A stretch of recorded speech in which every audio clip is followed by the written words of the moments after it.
तो चलिए दोस्तों, आज के इस वीडियो में हम सीखने वाले हैं फ्यूचर परफेक्ट कंटीन्यूअस टेंस। इसके पिछले वाले वीडियो में हमने आपको बताया है कि फ्यूचर परफेक्ट टेंस के वाक्यों का हम ट्रांसलेट कैसे करते हैं और कैसे पहचानते हैं कि जो दिया गया वाक्य होगा वह फ्यूचर परफेक्ट टेंस से ही रिलेटेड है कि नहीं। यदि आपने उस वीडियो को नहीं देखा है तो सबसे पहले जाएं और उस वीडियो को जरूर देखें, जिससे कि आपको फ्यूचर परफेक्ट से रिलेटेड जो भी वाक्य होंगे उनकी पहचान और उनके वाक्यों का ट्रांसलेट आप आसानी से बना सके। तो फाइनली आज के इस वीडियो में हम सीखने वाले हैं फ्यूचर परफेक्ट कंटीन्यूअस टेंस। तो इस वीडियो में हम सीखेंगे कि फ्यूचर परफेक्ट कंटीन्यूअस टेंस के वाक्यों का हम पहचान कैसे करते हैं और कैसे हम इनके वाक्यों का भी ट्रांसलेट बनाते हैं। तो बने रहिए हमारे इस वीडियो में, और यदि आप हमारे चैनल पर नए हैं तो हमारे चैनल को सब्सक्राइब और बेल आइकन को दबाना ना भूलें, जिससे कि हम यूपी बोर्ड से रिलेटेड जो भी वीडियो चैनल पर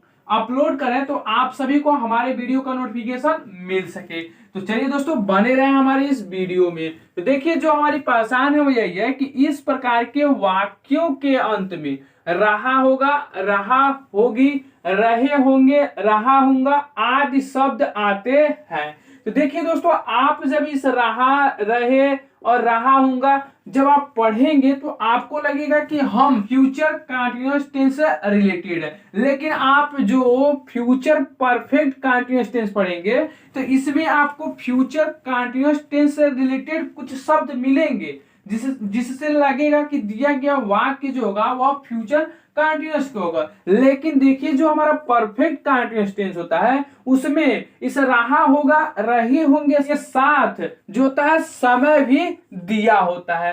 क्या दिया होता है कि रहे होंगे, रहा होगा आदि शब्द आते हैं तथा इनमें समय भी दिया होता है। इस वाक्य से भविष्य काल में किसी कार्य के कुछ समय से होते रहने का बोध होता है। क्या बताया गया है कि जो वाक्य होते हैं इसमें किसी कार्य को भविष्य काल में होते रहना था, जारी रहना बताया जाता है। तो देखिए, यही पहचान है इसकी कि रहा होंगे, रहे होंगे, रही होगी के साथ यदि समय भी दिया होता है तो जो दिया गया वाक्य होता है वह हमारा फ्यूचर परफेक्ट कंटीन्यूअस टेंस से रिलेटेड होता है। यदि आपको स्पष्ट नहीं हुआ तो एक बार और हम आपको बताते हैं कि जिस वाक्यों में समय भी दिया हो और उसके साथ जो कंटीन्यूअस टेंस से रिलेटेड जो शब्द है यदि वो भी आप उसमें दिया हो तो वह जो दिया गया वाक्य होगा वह फ्यूचर परफेक्ट कंटीन्यूअस टेंस से रिलेटेड होगा। तो चलिए, आशा करते हैं आप समझ गए होंगे। नहीं समझे तो कुछ उदाहरणों से आप समझिए। तो उदाहरण नंबर 1, तो जो पहला एग्जांपल यही है कि मैं 2 घंटे से अपना किताब पढ़ रहा हूं, किताब पढ़ रहा हूंगा।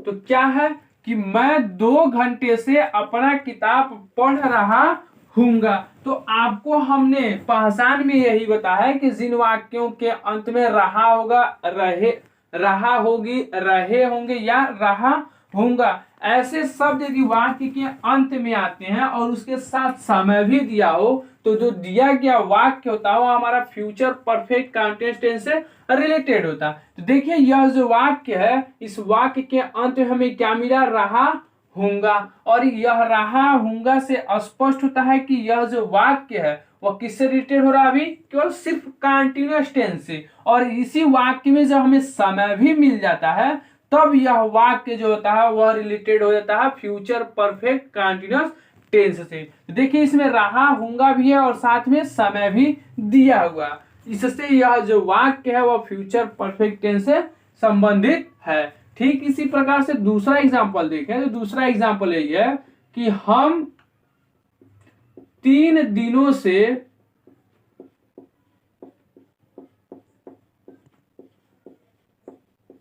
पढ़ने नहीं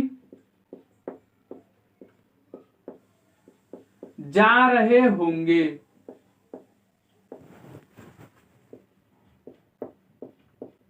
देखिए, इस वाक्य के भी अंत में क्या मिला, रहे होंगे। अब हम ढूंढेंगे कि इसमें समय है कि नहीं। तो देखिए यहाँ पे क्या है, समय 3 दिन, तो इस यहाँ पे समय भी है और रहे होंगे भी है। तो इस प्रकार से यह जो वाक्य है वो हमारे फ्यूचर परफेक्ट कंटीन्यूअस टेंस से रिलेटेड है। तो आशा करते हैं कि आप वाक्यों को पहचानना सीख चुके होंगे। तो चलिए अब हम सीखते हैं कि जो हमारे फ्यूचर परफेक्ट कंटीन्यूअस टेंस के जो वाक्य होते हैं, अफर्मेटिव, निगेटिव और इंट्रोगेटिव, तो इन वाक्यों का हम ट्रांसलेट कैसे बनाते हैं। तो किसी भी वाक्यों का ट्रांसलेट बनाने से पहले हमें कुछ रूल को फॉलो करने होते हैं। उसके बाद से हम जानते हैं कि एक फार्मूला जिसके अनुसार हम वाक्यों का सही तरीके से हम ट्रांसलेट आसानी से बनाते हैं। तो चलिए इस वीडियो में भी कुछ रूल को हमें फॉलो करने होते हैं, जिसमें से पहला रूल यही है कि जब हमारा सब्जेक्ट, क्या बताएं हम, जब हमारा सब्जेक्ट आई और बी हो, तो फ्यूचर टेंस का कोई भी वाक्य हो तो उसमें जब हमारा आई और बी सब्जेक्ट आता है तो उसके साथ हम शैल का प्रयोग करते हैं, और वही जो हमारा सब्जेक्ट अन्य आता है आई और बी को छोड़कर तो उसके साथ हम किसका प्रयोग करते हैं, तो विल का। तो ठीक वही प्रक्रिया इसमें भी लागू होगी कि जब हमारा सब्जेक्ट आई और बी होगा तो उस समय हम आई और बी के साथ शैल हैव बीन का प्रयोग करते हैं। किसका प्रयोग करते हैं, तो शैल हैव बीन का यूज करते हैं। ये जो हमारा पहला रूल है। दूसरा रूल इसी का देखा जाए तो जब हमारा आई और बी सब्जेक्ट न होकर के कोई अन्य सब्जेक्ट होता है तो उसके साथ हम विल हैव बीन का प्रयोग करते हैं। किसके साथ, आई और बी के सब्जेक्ट को छोड़ करके अन्य कोई भी सब्जेक्ट हो, सभी कर्ताओं के साथ विल हैव बीन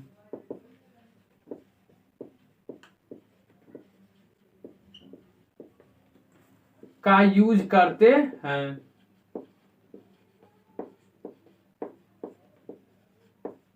क्या बताया हमने कि सभी कर्ता। देखिए आपको हम पहले ही बता दें कि आई और बी सब्जेक्ट न हो, बाकी कोई भी सब्जेक्ट हो तो उसके साथ हम किसका प्रयोग करेंगे, तो विल हैव बीन का ही प्रयोग करते हैं। तो यह हमारा दूसरा रूल था। अब तीसरा रूल देखिए, तो तीसरा रूल यही है कि हम वर्ब की फर्स्ट फॉर्म का ही प्रयोग करते हैं। किसका प्रयोग करते हैं, तो वर्ब की फर्स्ट फॉर्म का प्रयोग करते हैं, और इसी फर्स्ट फॉर्म में ही हम क्या करते हैं, आईएनजी को जोड़ते हैं। क्या करते हैं, वर्ब की फर्स्ट फॉर्म का प्रयोग करते हैं और इसी में क्या करते हैं, हम आईएनजी को जोड़ते हैं। तो यह रहा हमारा तीसरा रूल। अब देखिए चौथा रूल। तो चौथा रूल यही है कि निश्चित समय के लिए हम सिंस का प्रयोग करते हैं और अनिश्चित समय के लिए हम फार का यूज करते हैं। इसके लिए तो निश्चित समय, जब हमारा समय क्या होता है, निश्चित होता है, निश्चित समय के लिए सिंस तथा अनिश्चित समय के लिए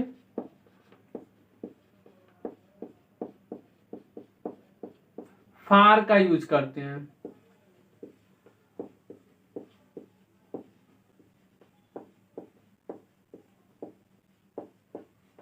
तो इस प्रकार से 4 रूल आपको फॉलो करने हैं। तो 4 रूल को हमने आपको बता दिए। तो अब जानिए कि जो हमारे अफर्मेटिव सेंटेंस के वाक्य होते हैं उनका ट्रांसलेट हम किस प्रकार से बनाते हैं।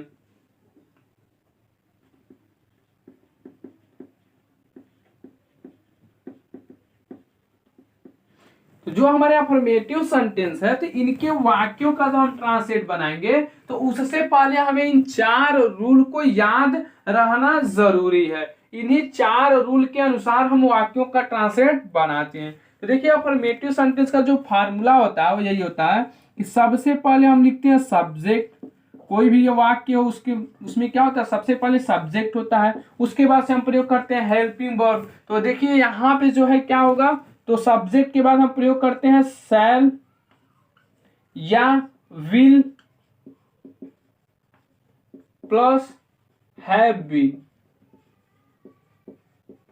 यहाँ पे देखिए हमने क्या बताया कि सब्जेक्ट का प्रयोग करते हैं उसको शैल या विल। तो देखिए सब्जेक्ट के अनुसार हम चुनाव करेंगे कि शैल हैव बीन का प्रयोग करेंगे कि विल हैव बीन का प्रयोग करेंगे। तो इसीलिए आप यहाँ आपको क्या करना होता है, चुनाव करना होता है। उसके बाद से हमारा होता है वर्ब की फर्स्ट फॉर्म। अब वर्ब की फर्स्ट फॉर्म में ही जो होता है हम किसका प्रयोग करते हैं, तो ING का। उसके बाद से होता है हमारा ऑब्जेक्ट, और ऑब्जेक्ट के बाद हम प्रयोग करते हैं किसका, सिंस या फॉर।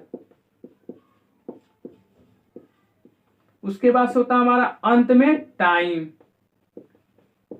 और सबसे अंत में क्या होता है, फुल स्टॉप। तो इस प्रकार से जो हमारे अफर्मेटिव सेंटेंस है उसका फार्मूला यही होता है कि सबसे पहले हम प्रयोग करते हैं सब्जेक्ट, सब्जेक्ट के बाद हम प्रयोग करते हैं शैल या विल, उसके बाद से हैव बीन का प्रयोग करते हैं। उसके बाद होता है हमारा वर्ब की फर्स्ट फॉर्म, और वर्ब की फर्स्ट फॉर्म में हम प्रयोग करते हैं ING। उसके बाद से होता है हमारा ऑब्जेक्ट, उसके बाद से हम प्रयोग करते हैं सिंस या फॉर में से किसी एक का प्रयोग। तो उदाहरण रूल नंबर 4 में हम आपको बताए हैं कि निश्चित समय के लिए हम सिंस का प्रयोग करेंगे और अनिश्चित समय के लिए हम फॉर का यूज करते हैं। और उसके बाद होता है हमारा टाइम अर्थात समय, और सबसे अंत में फुल स्टॉप। तो इस प्रकार से जो होता है हमारा अफर्मेटिव सेंटेंस के वाक्यों का ट्रांसलेट बनते हैं। तो चलिए उदाहरणों को हम बनाते हैं। तो देखिए पहला उदाहरण यही है कि पक्षी सुबह से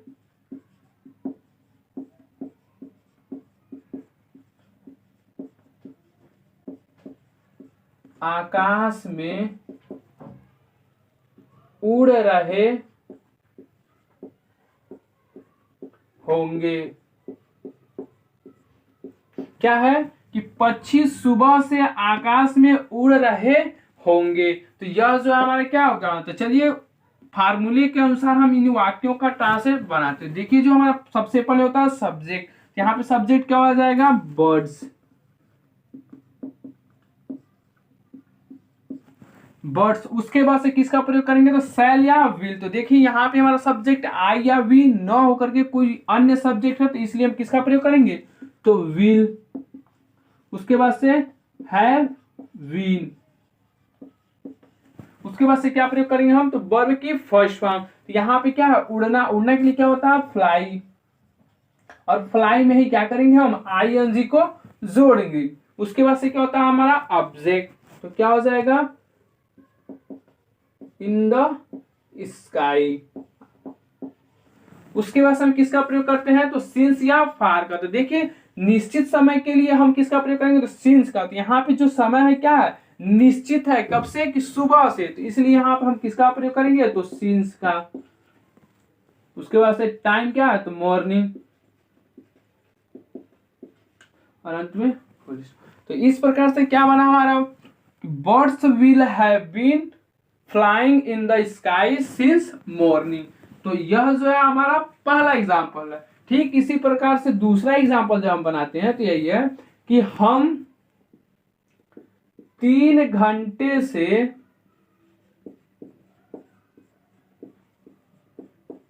सो रहे होंगे।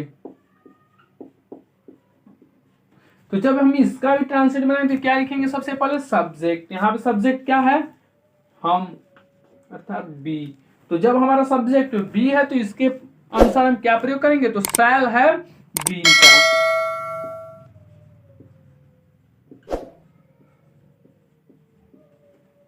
उसके बाद हम किसका प्रयोग करेंगे, तो वर्ब की फर्स्ट फॉर्म। तो यहाँ पे क्या, सोना जो है हमारा क्या है, तो सोना के लिए क्या होता है, तो स्लीप, और स्लीप में ही क्या करेंगे हम, ING को जोड़ते हैं, तो क्या हो जाएगा, स्लीपिंग।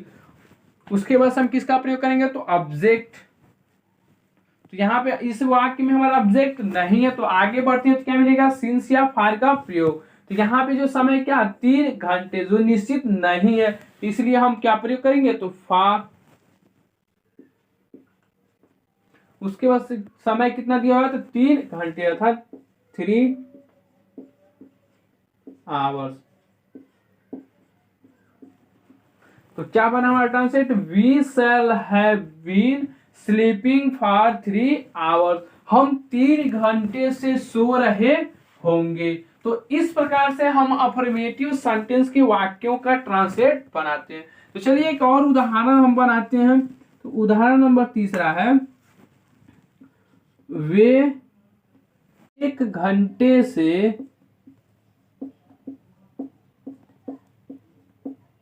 दौड़ रहे होंगे।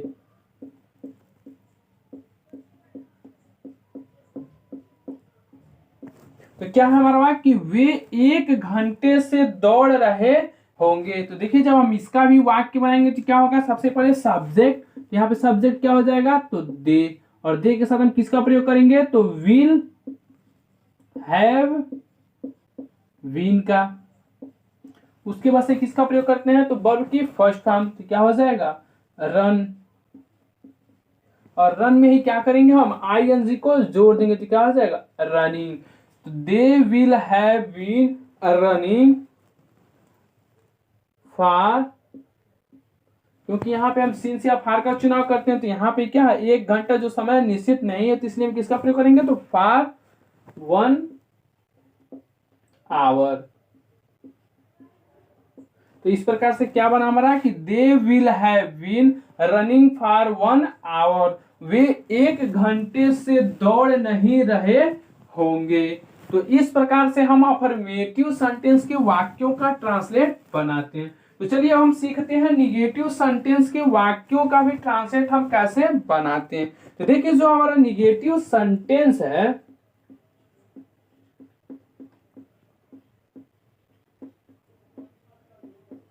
तो निगेटिव सेंटेंस के वाक्यों का भी ट्रांसलेट बनाने के लिए हमें इन्हीं 4 रूल को फॉलो करना है।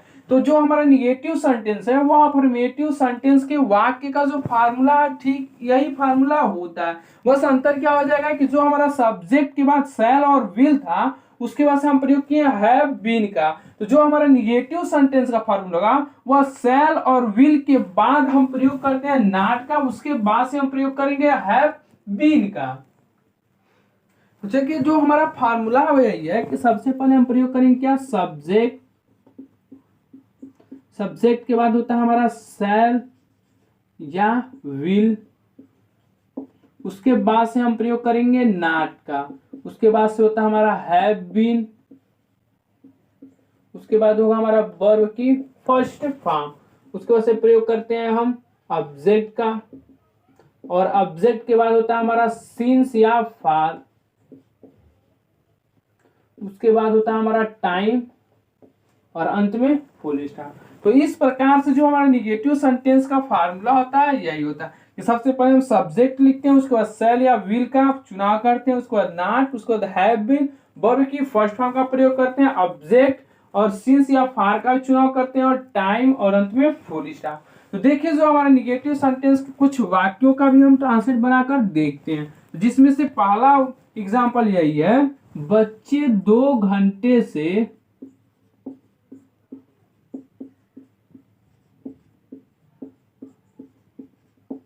खेल नहीं रहे होंगे।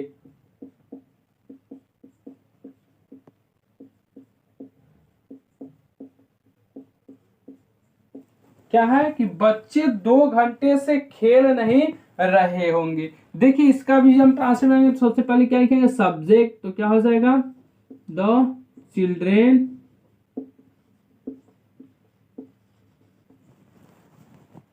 विल हैव बीन, उसके बाद से वर्ब की फर्स्ट फॉर्म, तो क्या हो जाएगा, प्ले, और प्ले में ही हम किसका प्रयोग करेंगे, तो ING का। उसके बाद से होता है हमारा ऑब्जेक्ट, ऑब्जेक्ट क्या है, इसमें ऑब्जेक्ट नहीं दिया, तो उसके बाद हम किसका प्रयोग करेंगे, सिंस या फार का। तो यहाँ पे क्या दिया, 2 घंटे, तो यहाँ पे क्या हो जाएगा, फार 2 आवर्स। तो इस प्रकार से क्या बना हमारा कि the children will have been in playing for 2 hours. ठीक इसी प्रकार से एक दूसरा एग्जाम्पल देखा है, तो दूसरा एग्जाम्पल यही है, वे कल से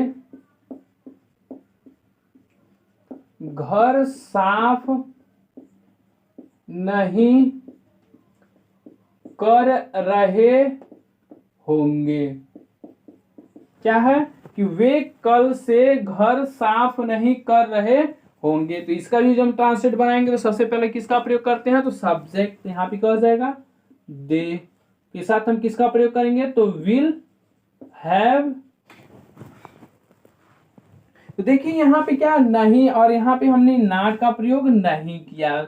यहाँ पे क्या होना चाहिए, नॉट। क्या है कि the children will not have been playing for 2 hours. बच्चे 2 घंटे से खेल नहीं रहे होंगे। तो देखिए जो हमारा दूसरा एग्जाम्पल है उसमें यही है कि वे कल से घर साफ नहीं कर रहे होंगे। तो जो विल नॉट हैव बीन, उसके बाद से वर्ब की फर्स्ट फॉर्म तो क्या हो जाएगा, साफ करना क्या होता है, तो क्लीन।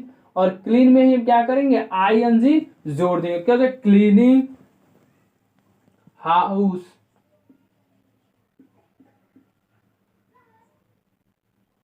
For tomorrow. क्या कि यहाँ पे क्या कल, और कल के किसका प्रयोग करेंगे, तो टुमारो का। तो क्या बना, they will not have been cleaning house for tomorrow. वे कल से घर साफ नहीं कर रहे होंगे। तो इस प्रकार से हम इनके वाक्यों का ट्रांसलेट बनाते हैं। तो चलिए अब हम सीखते हैं कि इंट्रोगेटिव सेंटेंस के वाक्यों का हम ट्रांसलेट कैसे बनाते हैं। तो चलिए शुरू करते हैं इंट्रोगेटिव सेंटेंस। इंट्रोगेटिव सेंटेंस,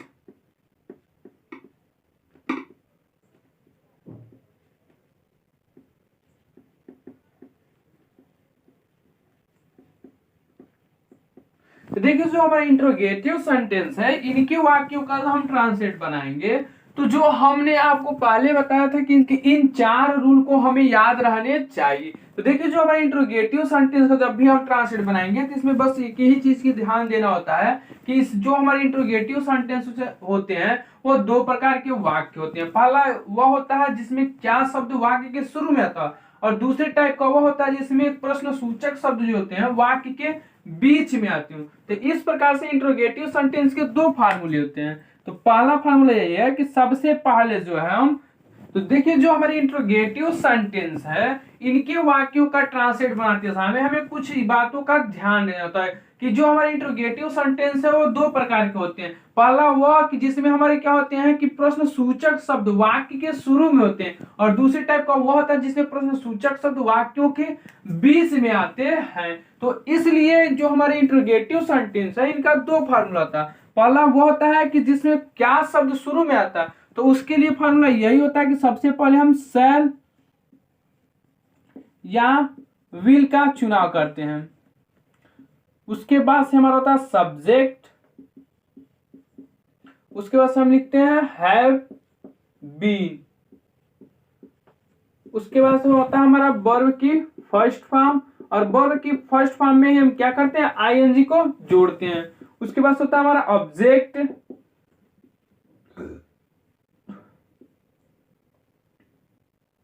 उसके बाद होता है हमारा सिंस या फॉर, उसके बाद होता है हमारा टाइम, और अंत में क्वेश्चन मार्क।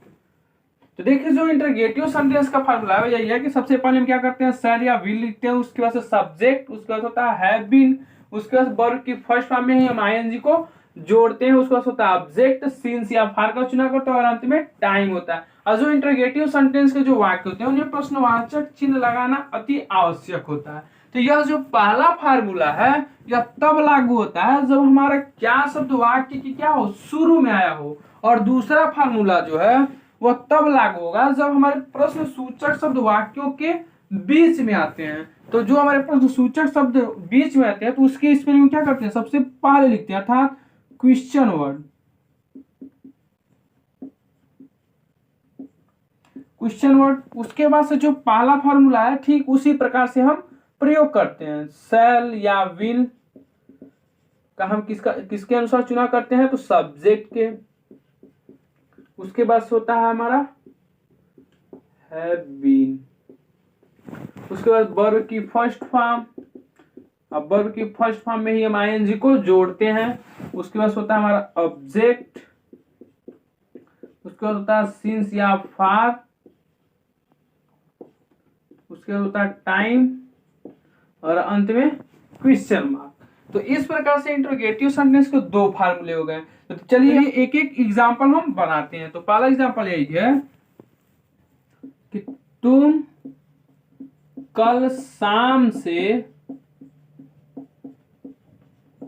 मैच क्यों खेल रहे होगे। क्या है कि तुम कल शाम से मैच क्यों खेल रहे होगे। तो चलिए इसका जब हम ट्रांसलेट बनाएंगे तो देखिए यहाँ पे जो क्वेश्चन वर्ड है क्या वाक्य के बीच में आया। तो जब हमारा क्वेश्चन वर्ड वाक्य के बीच में आया तो हम फार्मूले नंबर 2 का प्रयोग करते हैं। तो इसमें क्या है, सबसे पहले क्वेश्चन वर्ड को लिखते हैं। तो क्वेश्चन वर्ड क्या है, क्यों, क्यों के लिए क्या होता है तो वाई। उसके बाद से हम किसका चुनाव करते हैं, शैल या विल का। तो शैल या विल का चुनाव किसके अनुसार होता है तो सब्जेक्ट के अनुसार। तो यहाँ पे सब्जेक्ट क्या है तुम, तो यहाँ पे हम क्या प्रयोग करेंगे तो विल, यू, उसके बाद से हैव बीन, उसके बाद क्या है वर्ब की फर्स्ट फॉर्म। तो यहाँ पे क्या है खेलना, खेलना के लिए क्या होता है प्ले, और प्ले में ही हम आईएनजी को जोड़ देंगे। क्या हो जाएगा प्लेइंग, ऑब्जेक्ट में क्या हो जाएगा द मैच। उसके बाद से क्या प्रयोग होता है सिंस या फार का। तो यहाँ पे जो समय क्या है कल शाम। तो यहाँ पे क्या है कल शाम, निश्चित है कि कल शाम से वह मैच क्या करेगा खेलेगा। तो इसलिए तो यहाँ पे कल शाम से बात हुई, यहाँ पे क्या हो गया निश्चित, यहाँ पे क्या हो जाएगा सिंस का प्रयोग। उसके बाद से क्या है कल शाम अर्थात इवनिंग, इवनिंग टुमारो, और अंत में क्वेश्चन मार्क। तो इस प्रकार से क्या बना हमारा कि why will you have been playing the match since evening tomorrow. तुम कल शाम से मैच क्यों खेल रहे होगे। यह जो उदाहरण हुआ क्या कि क्वेश्चन वर्ड वाक्य के बीच में आया। तो ठीक इसी प्रकार से दूसरा एग्जांपल बनाते हैं जिसमें जो हमारा हो क्वेश्चन वर्ड बीच में न आए। तो वह एग्जांपल यही है कि क्या तुम 1 घंटे से पतंग उड़ा रहे होगे। तो देखिए जब हम इसका ट्रांसलेट बनाएंगे तो सबसे पहले हम पहचानेंगे कि यह जो वाक्य है इसमें कौन सा फार्मूला लागू होगा, पहला या दूसरा। तो देखिए यहाँ पे जो क्वेश्चन वर्ड क्या है वाक्य के शुरू में है, तो इसलिए फार्मूले नंबर 1 का हम प्रयोग करेंगे। तो यहाँ पे सबसे पहले ध्यान देते हैं कि जो सब्जेक्ट है हमारा वह क्या है। तो यहाँ पे जो सब्जेक्ट है क्या है तुम। तो इसलिए हम किसका प्रयोग करेंगे तो विल का, विल यू। उसके बाद से क्या करेंगे तो हैव बीन का। उसके बाद से हम किसका प्रयोग करेंगे तो वर्ब की फर्स्ट फॉर्म। तो यहाँ पे क्या है उड़ाना, उड़ाने के लिए क्या होता है तो फ्लाई, और फ्लाई में ही हम क्या करेंगे आईएनजी को जोड़ देंगे। उसके बाद से क्या होता है हमारा ऑब्जेक्ट, ऑब्जेक्ट क्या हो जाएगा द काइट। उसके बाद से प्रयोग करते हैं सिंस या फार का। तो यहाँ पे हम चुनाव करेंगे तो क्या होगा 1 घंटे। तो यहाँ पे किसका चुनाव करेंगे तो क्या होगा फार। उसके बाद से क्या लिखेंगे तो 1 आवर, और अंत में क्वेश्चन मार्क। तो इस प्रकार से क्या बना कि will you have been flying the kite for 1 hour. क्या तुम 1 घंटे से पतंग उड़ा रहे होगे। तो इस प्रकार से हम इन वाक्यों का ट्रांसलेट बनाते हैं। तो चलिए दोस्तों मिलते हैं नेक्स्ट वीडियो में।